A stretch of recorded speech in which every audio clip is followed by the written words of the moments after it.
Bon, merci à tous de nous rejoindre sur cette conférence. Bonjour Isabelle. Bonjour à toutes et tous. Donc le sujet qui va nous préoccuper ce matin est un sujet qui est au cœur finalement du salon, puisque le salon c'est la gestion de la marque et de son contenu.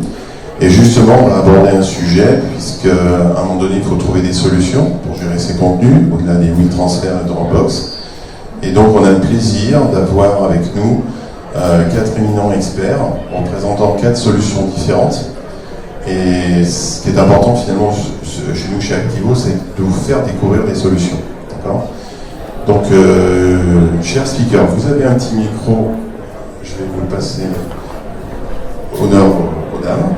Donc juste vous présenter chacun, juste pour dire qui vous êtes, quelle société, puis après on reviendra plus longuement avec un slide pour chacun d'entre vous.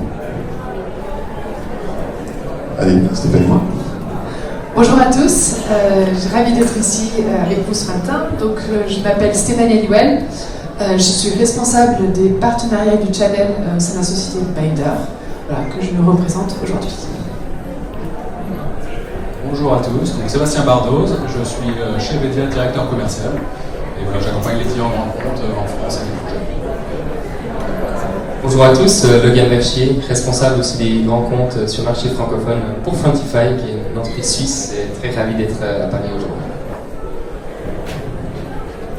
Bonjour à toutes et à tous, je suis Thomas Larzilière, je suis le directeur de la société Kipik, et je représente également le groupe Uberfly, un groupe norvégien qui a l'acquisition de Kipik il y a 1 an. Merci à vous tous. Alors donc très rapidement, Isabelle, est-ce que tu peux nous parler d'Activo ? Alors Activo, nous sommes un cabinet de conseil en transformation digitale. C'est un cabinet qui a été fondé il y a 4 ans donc, par Frédéric et par Malika. Donc comme vous le voyez, il y a quelques acronymes. On fait du DAM, du PIM, du CMS. Et vraiment, on accompagne les clients de l'expression des besoins jusqu'au choix d'une solution, donc en Digital Asset Management, en PIM et en CMS, jusqu'au déploiement en fait chez les clients, avec quand même une forte attention portée au change management, à l'accompagnement des utilisateurs et au onboarding. Donc voilà l'équipe d'Activo au service des clients. Donc l'équipe, on est à la fois des experts, donc on ne va pas cumuler nos années d'expérience, ça ferait beaucoup, mais on a presque 20 ans d'expérience côté expert chez Activo. Et puis on a une équipe avec des chefs de projet, des documentalistes, des experts spécialisés dans le data publishing et dans la vidéo également. Alors, le DAM. Donc je pense que certains d'entre vous au moins savent ce que c'est. Donc le DAM pour Digital Asset Management. Donc un outil DAM, à quoi ça sert ? En gros, c'est une solution qui vous permet de centraliser, de gérer, de diffuser et de valoriser vos assets. Bien sûr, ce qui est intéressant dans un outil DAM, c'est que c'est le référentiel unique des assets que vous produisez au sein de votre entreprise, au sein de votre marque. C'est vraiment ce qu'on appelle la source de vérité unique. Comme vous le voyez dans le schéma, ce qui est intéressant dans ce schéma, c'est de voir que le DAM, donc en entrée, vous avez tous vos médias, ça peut être du coup ce qu'on appelle un asset, c'est une image, c'est une vidéo, c'est un élément de la marque, un document. Le DAM, il est vraiment au cœur du cycle de vie d'un asset. Donc en gros, pour être très synthétique, vous avez 3 choses à retenir d'un DAM. C'est que ce sont des solutions techniques qui sont extrêmement riches et puissantes d'un point de vue fonctionnel, avec bien sûr un moteur de recherche, un moteur de conversion qui permet de convertir des masters en fichiers de diffusion, avec un système de fichiers de révision. Ce sont aussi des outils de travail collaboratif, ça c'est super intéressant, qui vous permettent de mettre en place des workflows pour valider des médias, pour distribuer vos médias. Bien sûr, ce sont des systèmes ouverts, ça c'est très intéressant, qui vous permettent de vous connecter avec d'autres outils, avec d'autres environnements que vous pouvez avoir au sein de votre entreprise et qui sont vraiment partie prenante de votre écosystème digital. Et bien sûr, ce sont des outils qui ont des fonctionnalités d'intelligence artificielle. Je ne m'étendrai pas là-dessus parce que c'est l'objet de notre conférence de demain matin. Et bien sûr, le DAM, il va distribuer tous ces contenus vers des canaux de diffusion du web, des réseaux sociaux et du print. Et pour terminer, ce que je voudrais dire, bien sûr le DAM c'est une solution technique, mais au-delà, c'est bien sûr une gouvernance à mettre en place, des process, c'est extrêmement important. Il y a aussi de l'humain, et chez Activo, on porte beaucoup d'attention à ce sujet, et aussi beaucoup d'attention au DAM durable, c'est-à-dire aussi aux impacts environnementaux d'un DAM. Merci Isabelle. Alors comme vous l'avez compris aussi, puisque c'est la première pour Isabelle en cette année qui nous rejoint en tant que directrice conseil DAM, donc vous voyez, je pense qu'il y a un peu de maîtrise et un peu d'années d'expérience. Merci Isabelle. Donc maintenant on va passer sur, pour chacun d'entre vous, l'idée c'est que vous puissiez rapidement présenter, alors dans l'ordre des slides, désolé, on n'a pas synchronisé par rapport à l'ordre des chaises, mais chacun d'entre vous rapidement puisse présenter sa solution, sa société rapidement, enfin tout élément qui puisse éclairer notre audience. Logan, à toi. Merci beaucoup Frédéric pour l'introduction. Et donc Frontify, comme je l'évoquais avant, est une société suisse qui a été fondée en 2013 avec dans l'idée de pouvoir partager les différents contenus à travers les différentes personnes. Et comme vous le voyez, on est une solution de Digital Asset Management, mais d'origine, surtout une solution de Digital Brand Guidelines, de CMS. Et c'est ça qui fait peut-être la différence de Frontify par rapport à d'autres solutions DAM qui étaient à l'origine beaucoup portées sur les assets, alors que Frontify d'origine plus une solution de CMS portée sur les différentes guidelines à partager vers les différentes équipes, partager le contenu en termes des différents templates, et c'est un petit peu ça qui fait l'écosystème de Frontify. Donc pour résumer, d'avoir une solution de CMS, de customisation d'un portail, et pas juste les assets, et de pouvoir réunir ces assets sur les différents touchpoints, que ça soit les équipes marketing, les équipes communication, et surtout, par exemple, les kits de communication qu'on va partager vers les différentes équipes. Je pense qu'après, on va parler de cas concrets, donc je ne vais pas faire trop lent sur la slide ici. Ouais, l'idée, c'est qu'on soit en mode fire chat, c'est-à-dire que chacun présente, et après, on va avoir 2 jeux de questions pour chacun de notre auditoire. Thomas ?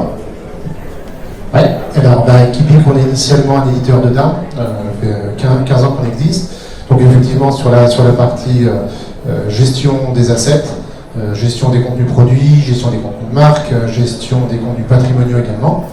Et avec la solution Paperfly qu'on commercialise maintenant en France, on gère également la partie Brand Portal, donc la partie CMS, pour expliquer les guidelines, la partie DAM qui est incluse avec, la partie workflow et validation des campagnes marketing, et la partie templating qui permet de créer des contenus directement à la volée, que ce soit des contenus vidéo, des contenus photos ou des manières. Merci Thomas. Sébastien ? Alors Vedia, c'est une société française basée à Paris. On est un éditeur de solutions DAM pour les entreprises. Notre solution s'articule autour de 3 modules principaux. Le DAM évidemment qui est au cœur de la solution, qui permet de gérer les assets dans différentes langues, dans différents cadres de marques, pour des multimarques.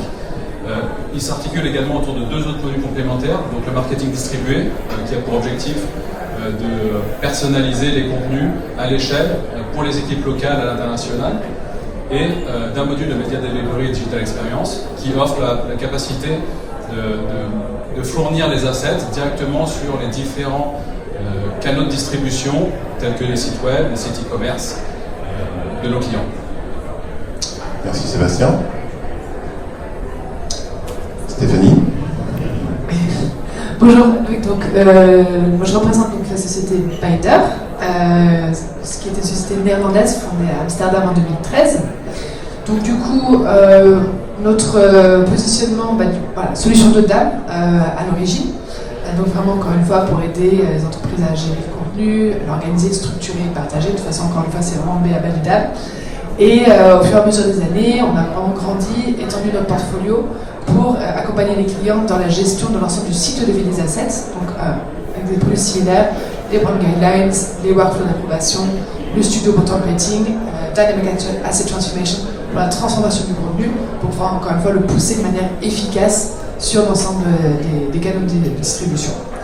Voilà. Alors, ce qu'il faut savoir aussi, c'est que chacun de nos éditeurs ont aussi un atelier très spécifique, chacun, donc vous pourrez avoir beaucoup plus d'informations. Vous voyez ici qu'on a essayé dans des choses interactives, donc avec des petits QR codes, donc n'hésitez pas à interagir si vous voulez récupérer le lien directement. Alors avant de démarrer notre session un petit peu de questions-réponses et de partage d'expériences, de solutions et de cas clients, en fait on aimerait revenir sur une problématique. La problématique elle est celle du contenu. Donc là on essaie de réunir chez nous un certain nombre de chiffres. Alors en tant que tel vous allez découvrir peut-être des banalités finalement. C'est qu'aujourd'hui le contenu riche évidemment c'est beaucoup la vidéo. Et vous savez tous que notamment en termes de syndication, de performance du parcours client, aujourd'hui Google va complètement optimiser une page si vous avez un lien YouTube. D'accord ? Donc on a énormément de vidéos à gérer. Et aujourd'hui quand vous prenez n'importe quel smartphone, etc., c'est très rapidement de la 4K. Donc il faut des systèmes puissants qui soient capables de processer en tout cas les fichiers. Si on prend une deuxième étude qui est celle du Chief de CMSY, plutôt, excusez-moi. Donc ça aussi, c'est un site qui est assez intéressant. Et qu'est-ce qu'on voit dans ces statistiques finalement? C'est comment finalement personnaliser et optimiser le parcours client au regard des contenus. Et donc on a un certain nombre ici, alors c'est en anglais dans le texte, désolé, mais globalement, qu'est-ce que l'on voit? On voit qu'il faut, c'est très important pour une marque de trouver le moyen d'attirer une audience, d'optimiser ce parcours, d'optimiser le SEO, d'avoir un contenu de qualité. Donc un ensemble finalement de points essentiels aujourd'hui pour une marque. Et on retrouve ici sur l'étude qui a été faite à HubSpot, notamment pour ceux qui cherchent beaucoup de chiffres. Si vous allez sur le site hubspot.com, vous verrez qu'il y a tous les 2 mois, il y a pratiquement une étude qui ressort sur ces notions de contenu. Et en fait, aujourd'hui, qu'est-ce qu'elle veut une marque? Elle veut de plus en plus être capable de personnaliser, localiser un contenu au regard d'une audience. Donc ça peut être un territoire, ça peut être un marché en particulier. Donc tout ça, il faut des systèmes justement pour répondre à ce besoin. Et là, avant de donner la parole à nos experts, on vous a beaucoup parlé de DAM. Évidemment, le DAM est la source unique de vérité, comme le précisait Isabelle. Un DAM, c'est pas simplement deviner dans une interface web, c'est la capacité de processer des fichiers, d'avoir ce qu'on appelle un système qui soit capable de monter en charge. Et le corps du DAM, finalement, c'est ce qu'on voit ici, c'est-à-dire c'est gestion des contenus. On dit souvent, nous chez Activo, c'est un moteur pour les médias et pour les métadonnées. Et finalement, ce qu'on appelle un peu le brand management, ou ce qu'on pourrait appeler, le terme anglais est plutôt en mode content management service, c'est quoi? C'est que finalement, par-dessus le DAM, offrir des capacités pour aller personnaliser ce contenu, pour aller le localiser, au travers, bien entendu, aujourd'hui, tous les systèmes web sont ce qu'on appelle des services web, donc vous avez des notions d'API, vous avez sans doute déjà entendu parler, mais vous voyez très bien, finalement, cette catégorisation entre une gestion pure d'assets et une gestion de brand management. Et on a donc le plaisir, évidemment, aujourd'hui, d'avoir 4 solutions qui vont nous expliquer un petit peu comment tout ça peut s'orchestrer. Alors, je vais passer la main à Isabelle. Donc, l'idée, c'est qu'on va avoir 2 séries de questions. L'idée, c'est que chacun d'entre vous, vous aurez globalement 2-3 minutes pour répondre. Alors, on ne va pas compter les secondes. L'idée, c'est qu'on fasse ça en bonne intelligence. On a, de toute façon, on a du temps, puisqu'on a jusqu'à midi jusqu'à 11h pour terminer ça. Merci Frédéric. Donc on va lancer le débat sur ce sujet. Donc les premières questions qu'on avait envie de vous poser à chacune et chacun, c'est qu'est-ce que représente le brand management pour vous? Comment vous avez vu émerger ce besoin? Je pense que ça c'est quelque chose d'intéressant à étudier et à lancer dans le débat pour notre public. Et surtout, quels besoins exactement vous avez pu constater? Donc je ne sais pas qui veut commencer à se lancer sur cette série de questions.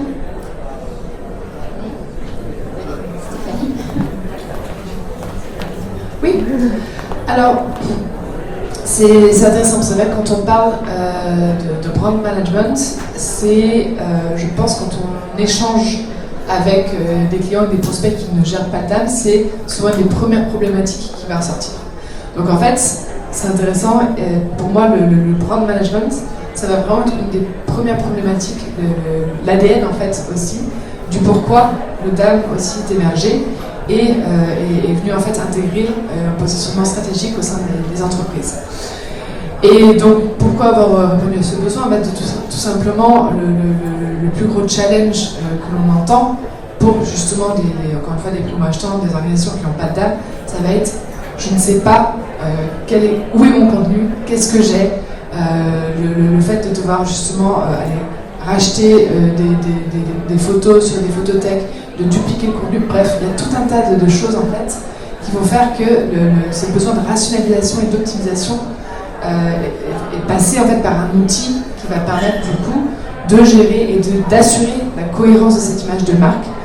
C'est clé surtout dans certains secteurs, je pense notamment aux grands groupes industriels qui en fait, vont pousser leur contenu dans différentes filiales, aussi à l'étranger, etc., etc. Et ce besoin justement de pouvoir maîtriser en fait cette diffusion et cette image de marque, et ben, du coup était une problématique principale à laquelle on a pu répondre avec nos solutions respectives, je pense. Merci. Sébastien. Merci. Alors, le plan de management pour nous, c'est à la base, c'est venu sur une problématique de gérer une consistance et une cohérence de la marque de nos clients. Et pour ça, on a eu plusieurs étapes qui ont mené à ça, et notamment la possibilité de personnaliser les contenus à l'échelle. Donc, si je prends un exemple assez simple, l'exemple d'Harley Davidson par exemple. Donc Harley Davidson, ils ont une contrainte, c'est qu'ils travaillent avec un réseau de distributeurs au niveau mondial, à peu près 1500 distributeurs. Et ces 1500 distributeurs, ils ont la nécessité de créer des contenus de manière très régulière pour afficher dans les concessions, pour faire de la publicité. Et tout ça dans une contrainte qui est conserver la marque Harley Davidson. Donc dans cet environnement-là, nous on leur fournit une plateforme qui leur permet à la fois d'aller chercher des assets qui sont validés par la marque au niveau corporate et aussi personnaliser ces contenus de manière à finalement exploiter des contenus qui sont spécifiques et bien cohérents avec la marque et tout ça au niveau mondial. Donc c'est un peu le principe. On a d'autres clients qui ont ces contraintes-là, type Decathlon. Le bon exemple de Decathlon, c'est qu'aujourd'hui, Decathlon utilise la solution pour l'ensemble de ses magasins. On parle de la création d'à peu près 25 000 contenus par mois qui sont personnalisés à la marque avec les logos. Ça vous a peut-être pas échappé, mais en début d'année, Decathlon a fait un rebranding assez important. Et nous, on les a accompagnés dans cette phase de rebranding pour justement leur permettre de diffuser cette nouvelle image de marque au sein de l'ensemble de leurs magasins, à peu près plus de 800 magasins dans le monde. Côté du coup Fantify et Equipic, est-ce que vous retrouvez le même type de problématique? Donc cette importance de gérer la cohérence de l'image de marque, bien sûr, c'est au cœur de notre sujet, mais aussi le fait de présenter des expériences clients un peu personnalisées en fonction des cibles, des utilisateurs, des territoires. Exactement, donc c'est ça qui est intéressant, que mes collègues évoquaient, c'est les assets, c'est le contenu, comment partager ces contenus. Et ensuite, quand on est en local, peut-être on va devoir templatiser ces contenus, peut-être le mot va changer, ou l'image de Decathlon dans un autre pays ne sera pas la même que l'image utilisée en France, et comment personnaliser ce contenu. Et on parlait des refontes de la marque, quand on parle de brand management, la clé c'est vraiment la marque en elle-même, et souvent historiquement, et c'est peut-être où Fantify peut-être se démarque de ce point de vue-là, c'est historiquement on a une charte graphique qui est en PDF ou en PowerPoint, et c'est pas toujours suivi à travers le monde parce que c'est statique, on n'a pas envie d'y aller dessus. Et comment rendre ça beaucoup plus attractif aux différentes personnes avec justement un portail dédié à la marque. On parle des refontes de la marque, ça peut être des marques comme Deezer ou Content Square ou bien même les SNCF qui avaient toute leur charte graphique en PDF des différentes marques. Donc différentes SA par exemple, la holding, SNCF Voyageurs ou autres, et au lieu d'avoir juste ce PDF là, on va partager toutes les guidelines de la marque de façon digitale et les associer ensuite au template. Thomas pour Equipic. Merci, je me lève un peu. Voilà, c'est un très vaste sujet. Je vais poser la problématique sur le plan de l'exécution de la marque. Parce que sur les principes, le fait de faire adapter la marque localement dans tous les pays, ça, les CMO sont à peu près d'accord sur les enjeux. Maintenant, la question, c'est comment est-ce qu'on exécute ça? Comment est-ce qu'on fait avec des collaborateurs qui sont parfois très jeunes, qui n'ont pas forcément d'expérience avec les outils de création de marque, avec souvent un turnover important? La réponse qu'on a eue pendant très longtemps, ça a été de dire, bon, on vous met à disposition les assets. Et puis, ça a évolué, puis on a dit, on fait des portails de marque, et on met à disposition les assets, et puis la manière d'opérer la marque. Alors moi, je suis un grand fan de pâtisserie, vous voyez. Donc c'est un peu comme si on me disait, tiens, pour faire des macarons, on t'a mis les ingrédients sur la table, et puis tu vas lire la recette, là il y a 20 pages à lire, et puis tu vas savoir exécuter. Tu vois. Bon, moi j'ai essayé, ça ne marche pas. Il a fallu me former, il a fallu m'apprendre. Et donc la question qu'on a, qui est exactement la même pour les marques, c'est comment est-ce que localement ils peuvent arriver à faire cette transmission du savoir et en faire en sorte que localement, on exécute bien la marque. Et il ne suffit pas simplement de mettre à disposition des assets, il ne suffit pas d'écrire des guidelines qui sont souvent longues à lire. Il faut trouver, bien sûr c'est utile, il faut le faire, mais c'est très difficile pour des gens qui ne sont pas des spécialistes de les appliquer.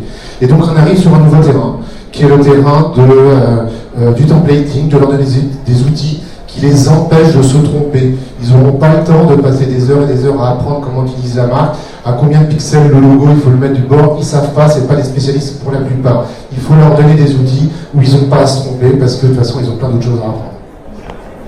Effectivement, merci pour ce rappel. C'est vrai que dans tous les projets, de toute façon, que nous, on a eu à gérer, le groupe, j'imagine que vous menez au quotidien, il y a cet aspect de change management, d'onboarding qui, évidemment, est fondamental. Hein.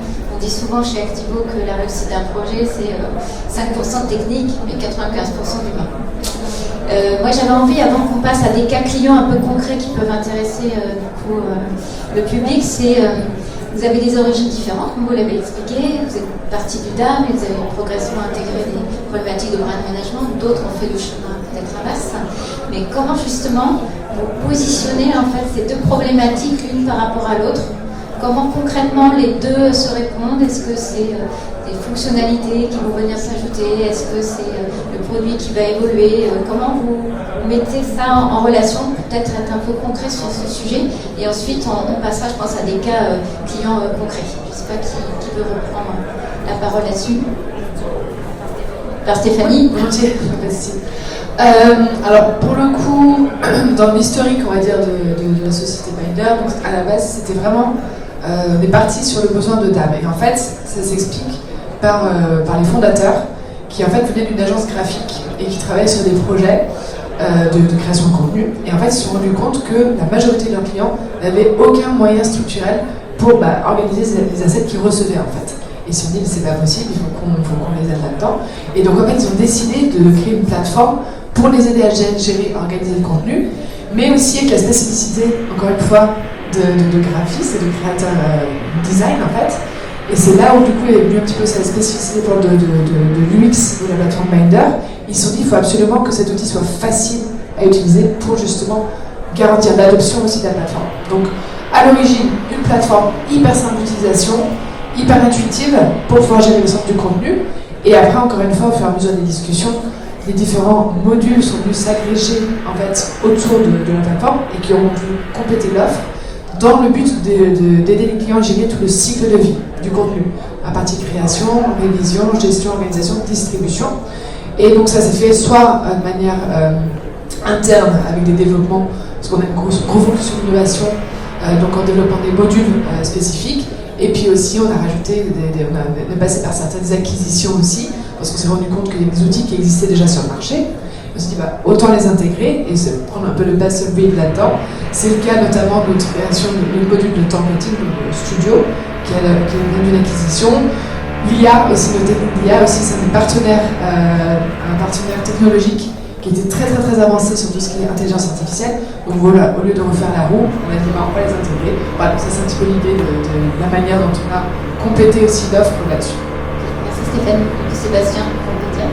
Oui, alors moi je veux dire que l'ADN de Vedia, c'était depuis le début se concentrer sur le double aspect gestion des assets et des contenus, donc les workflows, les métadonnées, et puis la sécurité, la catégorisation, et puis également dans un deuxième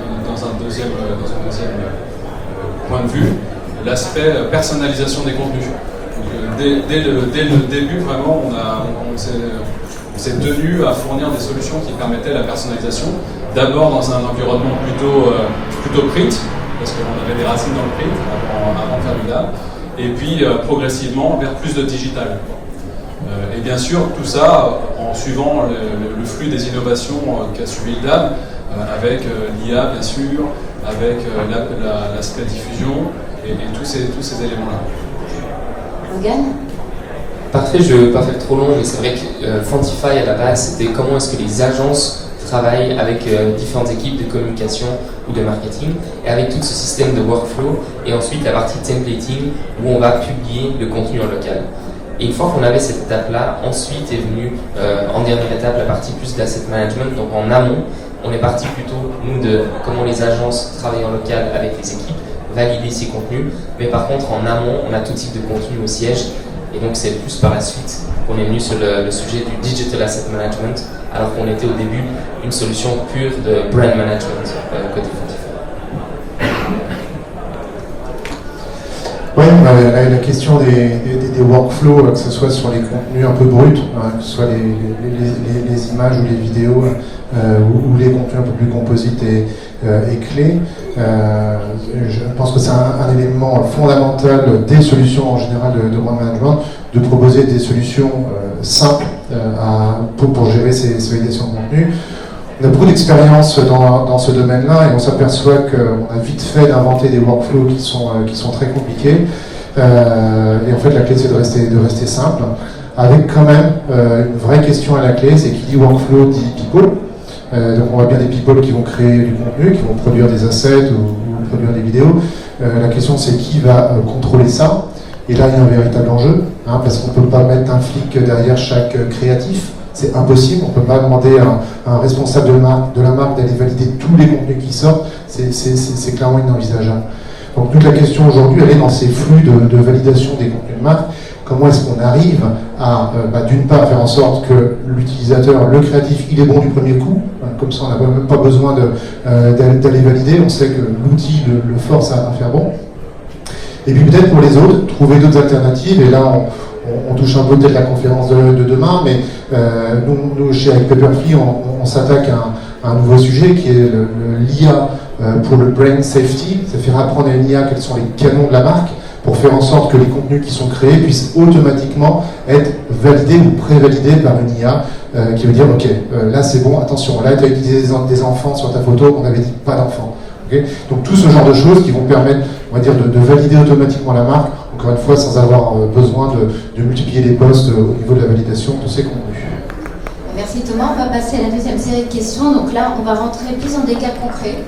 On avait envie que vous nous donniez des exemples de retour client, de mise en place justement de brand management pour des clients, d'avoir un peu des cas d'usage, d'avoir aussi votre retour d'expérience sur la mise en place en fait de ces solutions pour des clients et comment vous avez vraiment concrètement répondu à leurs besoins de personnalisation.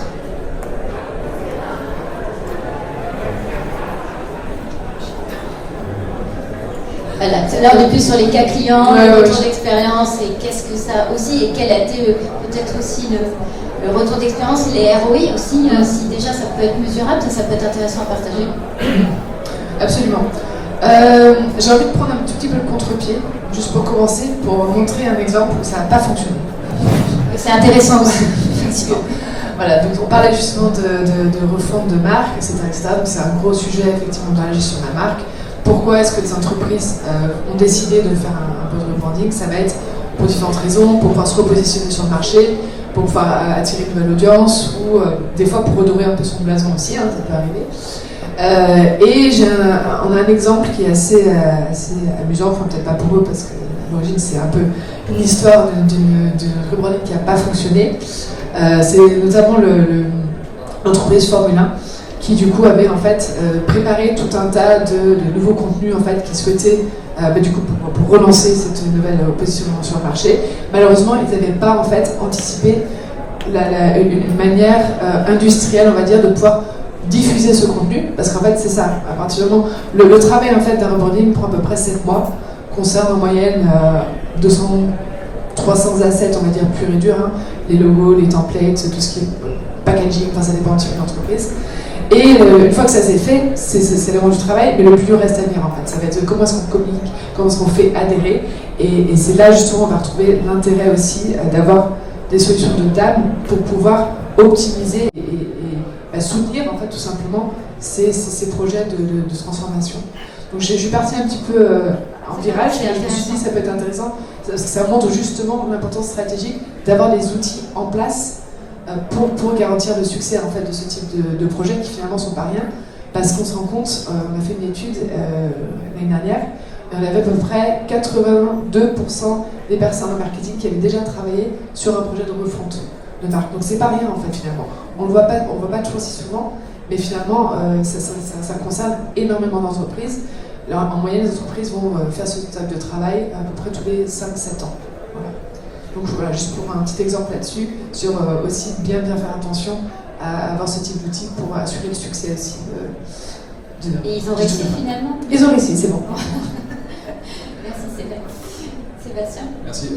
Oui, alors je rebondis effectivement, la gestion du changement, c'est vraiment, et l'accompagnement à ce changement, c'est vraiment un élément clé dans ces étapes de mise en place de nouvelles solutions, et particulièrement pour tout ce qui est personnalisation, parce que finalement c'est vraiment un changement d'état d'esprit des clients.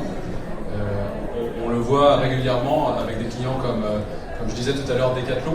En fait, je parlais tout à l'heure de 25 000 contenus créés par mois, personnalisés par mois, et tout ça, ça se fait uniquement avec 35 templates. Donc en fait, en amont, ils ont vraiment pensé la manière de créer les templates pour qu'ils soient simples, utilisables et réutilisables de manière abondante sur l'ensemble de leur contenu. Et combien de personnes du coup utilisent ces templates? C'est intéressant d'avoir la population aussi Plusieurs dizaines de milliers. Parce qu'en fait, c'est dans chaque magasin a la possibilité de créer l'ensemble de ses contenus pour faire le fléchage, le balisage et aussi l'ensemble des affichettes qui sont disponibles dans le magasin. Et donc ensuite, ils vont avoir la capacité à la fois produire ces contenus, soit les imprimer localement sur le magasin, ou alors s'intégrer à l'outil, à un réseau d'imprimeurs qui vont pouvoir imprimer le contenu pour eux. Donc ça, c'est un peu le principe chez Decathlon. On retrouve un principe un peu similaire chez Michelin, pour un cas d'usage qui est un peu différent. Cette fois-ci, c'est partager la personnalisation des contenus à l'échelle. Et là, le ROI, il a été essentiellement basé sur le fait que, initialement, l'ensemble des contenus était personnalisé par des agences. Donc c'était un travail assez lourd et coûteux, parce que pour chaque modification, il fallait que les demandeurs demandent à l'agence, reçoivent une modification, fassent des allers-retours, et tout ça, évidemment, c'est facturable. Et donc l'idée, c'est de se dire, en amont de ça, on va plutôt concevoir les contenus de manière flexible, templétisée, et laisser la main aux équipes locales de personnaliser ces contenus sans avoir forcément connaissance des outils complexes. On parle parfois d'e-design, de Photoshop, tout le monde n'est pas à l'aise avec ces outils-là, et l'idée, c'est de dire, on va leur fournir une solution d'âme qui est à la fois simple d'usage, et qui va leur permettre de piocher les contenus et de personnaliser ce qu'ils l'aiment, parce que tout n'est pas forcément nécessaire. Merci. Donc Logan. Et pour rebondir de ce que tu disais, c'est vrai que c'est intéressant quand on est en local, historiquement, on mettait ces templates à disposition, on devait à chaque fois faire que les agences reviennent, valident, des fois juste faire un changement de texte, ou juste changer le nom de la ville ou le nom de l'image. Et c'est pour ça que c'est intéressant, cette partie de templating également pour toutes les différentes personnes. Et ça peut être aussi tout type de personnes différentes. Si on prend pour la presse, par exemple, ils auront d'autres besoins de contenu que des personnes en local, que des personnes au siège. Et par exemple, la ville de Paris avec qui on travaille pour les Jeux Olympiques, eux, leur cas d'usage, c'était plus pour les journalistes. Donc ils auront 7000 journalistes qui vont venir à Paris pendant les Jeux Olympiques. Et comment leur permettre d'avoir les bons assets, comment avoir les bons guidelines durant toute la manifestation, par exemple. Donc là, c'est tout un type de personnes différentes que les équipes de communication chez eux, mais plus des personnes externes qui avaient besoin d'avoir accès à la marque. Ou bien la refonte de la marque, ça peut être des plus petites marques comme Deezer ou Content Square que vous connaissez tous, ou bien des marques un petit peu plus historiques. J'évoquais avant les SNCF, ou bien Nestlé, qui est basé en Suisse, qui ont plus de 80 marques produits. Et donc, comment gérer ces différentes marques et gérer le contenu à travers les différentes équipes en local, et cette partie gestion vraiment de multi-marques qui est très très importante chez Flantify. Je ne vais pas revenir sur la partie templating parce qu'on l'a évoqué avant, mais comment ces différentes marques templatisent et produisent le contenu en local. Côté Kipik, est-ce que vous pouvez aussi partager des cas clients, peut-être donner aussi justement ces KPI de nombre d'utilisateurs comme qui vont réussir à contribuer un peu tout en tête, tu sais, moi les chiffres. Non, je vais citer peut-être des clients que je salue dans la salle, Groupe Orange et nos amis de Renault. Là, c'est des cas typiques de gestion de marque. au départ orienté asset, mais ce que je trouve vraiment intéressant et dans les deux cas, on s'aperçoit que la marque a besoin de conserver l'ensemble de ses contenus et parfois de faire des travaux de recherche sur le passé, parce que ces contenus patrimoniaux servent les marques dans leur communication actuelle. Et je dirais, pour faire un peu de promo, c'est un des intérêts de l'offre Keepik, d'être capable à la fois de répondre à cette forme d'urgence, d'actualité, de workflow pour faire la validation de contenu chaud et délivrer très vite, et en même temps cette capacité d'aller absorber des millions d'assets qui viennent du passé pour pouvoir les retrouver et servir la marque aujourd'hui. Peut-être un dernier exemple concret, et là je bifurque sur l'aspect templating, où on va retrouver au niveau de notre groupe un client prestigieux qui est le groupe Mercedes, qui ont cette problématique de pouvoir localement décliner l'ensemble de leur contenu dans le monde entier et avoir cette capacité au niveau central produire des templates qui sont validés et permettre localement à chaque revendeur et à chaque concession d'aller appliquer son adresse, ses dates sur les campagnes qui sont gérées. Et évidemment, on voit bien tout l'intérêt pour répondre aux deux enjeux. Le premier, c'est respecter la marque, et le deuxième, c'est la rapidité d'exécution. Merci Thomas. Et effectivement, donc là, on a un très bel aperçu finalement de ce que l'on peut faire aujourd'hui avec un DAM. Pour ceux qui veulent un peu plus d'informations sur ne serait-ce que les fichiers utilisés, sachez globalement qu'il y a deux technologies. Il y a soit InDesign, parce que derrière on a InDesign Server, qui vous permet de faire des allers-retours avec notamment les créatifs. On crée des templates dans InDesign, on les upload dans les systèmes, ou si vous avez sinon des systèmes plus propriétaires, soit à base qu'on appelle d'IDML, qui est l'interchange en fait fichier InDesign, ou des solutions pour, comme on le disaient nos experts, sans être un pro de l'apéro, que la templatisation soit facile. Alors du coup, un petit peu pour terminer cette session, si on regarde un petit peu l'évolution du DAM aujourd'hui sur les 25 dernières années, alors Isabelle, on s'est beaucoup interrogé, est-ce qu'on fait une chronologie en parlant du fichier Post-it lancé par Adobe? On va peut-être pas aller jusque-là, mais globalement, on a 4 vagues différentes où il y a une vingtaine d'années, le DAM était plutôt un centre pour un système pour finalement réunir essentiellement des photos, des documents, des PDF, mais vraiment avec une approche plutôt de gestion comment on appelle ça, de librairie. D'accord. Dans les années 2010, on a commencé, au regard des évolutions technologiques, notamment ce qu'on appelle les services web, à voir finalement un DAM de plus en plus connecté à un écosystème, et on l'a vu avec nos différents acteurs qui vont se connecter aussi bien avec des CMS, etc. Vous avez dû voir d'ailleurs si vous suivez l'actualité, que ce soit Keepik, Wedia, Binder ou Frontify, une marketplace qui s'enrichit. On était sur le stand Keepik, je voyais la partie avec Jaya par exemple, qui est un CMS headless. On connaît Binder avec une myriade de connecteurs, Wedia parce qu'on travaille un peu ensemble, donc on sait qu'on peut se connecter aussi avec du PIM, et Frontify pareil. Donc voilà, c'est cette version 2.0 du DAM. Là on est arrivé sur une version 3.0 qui est plutôt sur tous les éléments qu'on vient d'évoquer, c'est-à-dire cette notion de brand management. Et comme le disait après très justement Thomas, et ça sera d'ailleurs en partie le sujet de la conférence de demain, maintenant on est aussi de plus en plus dans des notions prédictives, finalement, qui sont capables d'apprendre de l'expérience d'utilisateur afin d'adapter des contenus. Donc là, c'est ce que nous verrons demain. On voit là en tout cas l'évolution un petit peu des différentes étapes du DAM. Nous rappelons ici que vous allez pouvoir voir chacun d'entre eux plus précisément sur des ateliers dédiés, ainsi que sur leur stand. Nous, pour terminer rapidement, on se fait un petit peu d'auto-promo quand même. L'idée, c'est qu'on vient de lancer un nouveau site web. Donc, voilà, complètement rafraîchi, puis surtout on essaie de s'appliquer, on va dire, ce qu'on essaie de conseiller aux clients, c'est-à-dire avec du cloud storage, de l'optimisation, du CDN, du CMS headless. Donc n'hésitez pas à nous rendre visite.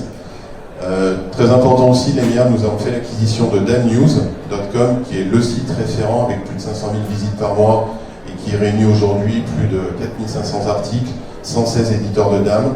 Et on a lancé d'ailleurs en début d'année ce qu'on appelle l'Entrepreneurs Buyer Guide. Et pour une souscription, on va dire, honorifique de $1000 à l'année, vous avez accès à l'ensemble de ces contenus. Et bien sûr, puisqu'on aime bien notre cher pays France, et ben, à partir, donc nous venons de lancer Dam News FR, c'est un tout premier portail, et qui viendra en fait se compléter très largement d'un ensemble de contenus 100% français, hein, avec toute l'excellence que l'on connaît en France, avec des contenus. D'ailleurs, chacun de nos éditeurs ont été interrogés et sont interrogés pour nous partager ceci. Donc, n'hésitez pas à vous inscrire pour rester informé. Donc, c'est damnews.fr et vous retrouverez l'ensemble des contenus en français. Et puis, on va terminer par ce qu'on essaye de faire bien, Isabelle, en tout cas depuis 4 ans, c'est OnDam. Donc la conférence 100% DAM dans l'écosystème des marques. Donc on parle aussi de PIN, de CMS. 19 et 20 novembre, sur les Champs-Élysées. On vous rassure, les JO sont derrière, donc vous pourrez facilement y accéder. C'est complètement gratuit. Et on essaye en tout cas, dans un cadre magnifique, avec en tout cas ce qu'on appelle en tout cas un lieu absolument splendide, 2 jours de conférences dédiés, et vous retrouvez l'ensemble des éditeurs de DAM. Donc voilà, donc ça c'est tout ce qui nous concerne l'actualité du DAM. Encore un grand merci à vous tous. Vous retrouverez l'ensemble de ces contenus, les replays, tous les présentations sur notre site web, ainsi que l'intégralité du replay de cette conférence. Voilà. En tout cas, merci à tous, et puis merci à nos éditeurs de nous avoir partagé leur expertise.